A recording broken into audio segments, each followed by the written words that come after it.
Olá, meu nome é Ismael dos Anjos, eu sou jornalista, sou fotógrafo e sou também pesquisador de masculinidades. E hoje eu fui convidado a falar com vocês um pouquinho sobre masculinidades negras, especificamente, que é algo que além de eu estudar, eu também vivo como um homem negro de pele clara no Brasil. Bom, antes de mais nada, preciso dizer por que as masculinidades são um assunto urgente. As mulheres estão organizadas há mais de 100 anos, buscando novos espaços na sociedade, novas maneiras para o que é ser mulher. Enquanto isso, muitos homens estão sendo ensinados da mesma maneira. Os homens basicamente são ensinados 3 P's: procriar, colocar filho no mundo; proteger, dizer que na casa dele, naquele ambiente, naquela família, nada vai acontecer; e prover, que é colocar dinheiro, estrutura para a família. No entanto, hoje no Brasil, para a gente ficar em um número só, mais de 40% dos lares são chefiados por mulheres. Isso quer dizer que tem mais de 40% dos homens que são menos homens por conta disso? Não precisa ser assim. A gente pode criar novos papéis sociais para os homens. Por que um homem não pode ser a pessoa que ganha menos na casa, mas é a pessoa que oferece estrutura para a mulher poder trabalhar fora, ou que cuida dos filhos? A gente precisa repensar novas maneiras de ser homem. Até porque isso ajuda a coibir a violência contra a mulher. Um homem que está tentando manter o poder a qualquer custo pode muitas vezes usar a violência como linguagem. Ele não consegue resolver falando e ele vai tentar se afirmar pela força ou pelo exemplo que ele já teve em casa de bater e achar que isso é possível. Não é possível.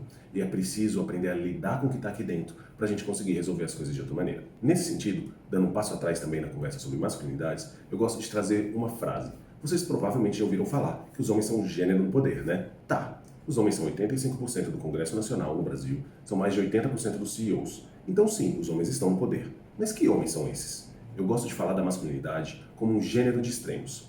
Enquanto alguns homens estão no poder, outros homens estão na base da pirâmide. Os homens negros, por exemplo, são a maioria entre os assassinados, a maioria nos cemitérios, enquanto os homens brancos, sim, são esses homens que estão nessas posições de destaque na nossa sociedade.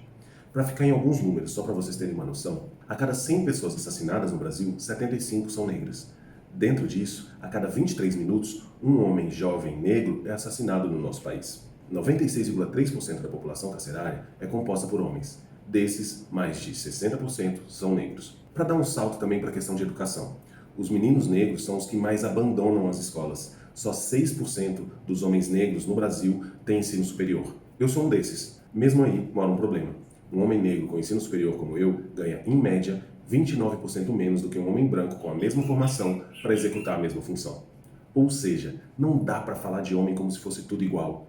Homens são diferentes e a gente precisa tratar no plural, até para que cada um enderece as mudanças de papéis que precisa para a gente construir uma sociedade melhor. No caso dos homens negros, isso passa inclusive pela percepção de que nós não somos animais. Durante muito tempo, a gente foi, na época da escravidão, considerado perto disso, mas em muitas maneiras isso persiste na sociedade de hoje. Um filósofo que eu gosto muito, Franz Fanon, dizia que o homem negro não é homem. O homem negro não era percebido como homem nessa sociedade ocidental clássica. E isso ainda é verdade. Pensa, quais são os estereótipos de homem negro que você consegue, o que vem à sua mente primeiro? Força, aguentar o tranco, ser sexualmente impositivo.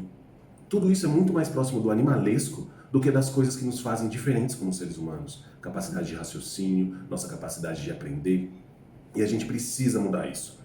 Primeiro porque existem homens negros que já são intelectuais, que já mostram que isso é possível, mas também porque todos os outros homens negros têm condições de viver isso se essas oportunidades chegarem até eles. Então a gente precisa mudar a concepção de masculinidades como um todo para a gente ressignificar as nossas noções de humanidade também.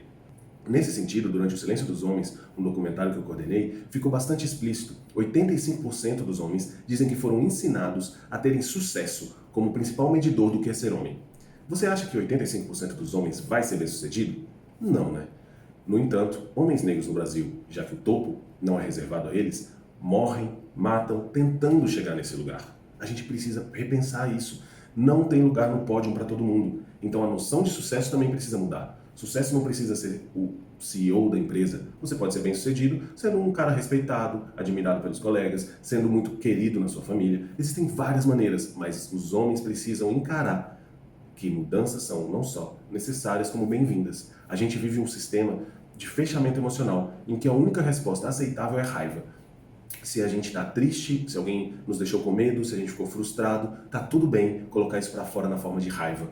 Ou então, quando a gente junta com os nossos amigos, é na forma de piada. Juntam 2, 3, 4 homens, viram uma eterna quinta, sexta série mental, fazendo piadas como se a gente estivesse ainda nessa idade. a gente pode melhorar, né? A gente pode ser mais maduros, a gente pode fazer perguntas diferentes para os nossos, deixar acontecer um lugar seguro em que um cara possa se abrir e falar, cara, não tá tudo bem lá em casa, nossa, eu preciso olhar para isso, eu tô com medo de perder o emprego e por aí vai.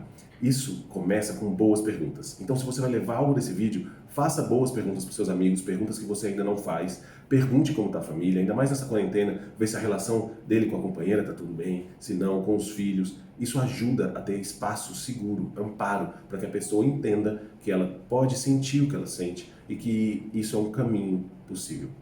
Nesse sentido, como ação, eu sugiro que vocês assistam o documentário O Silêncio dos Homens, que eu coordenei.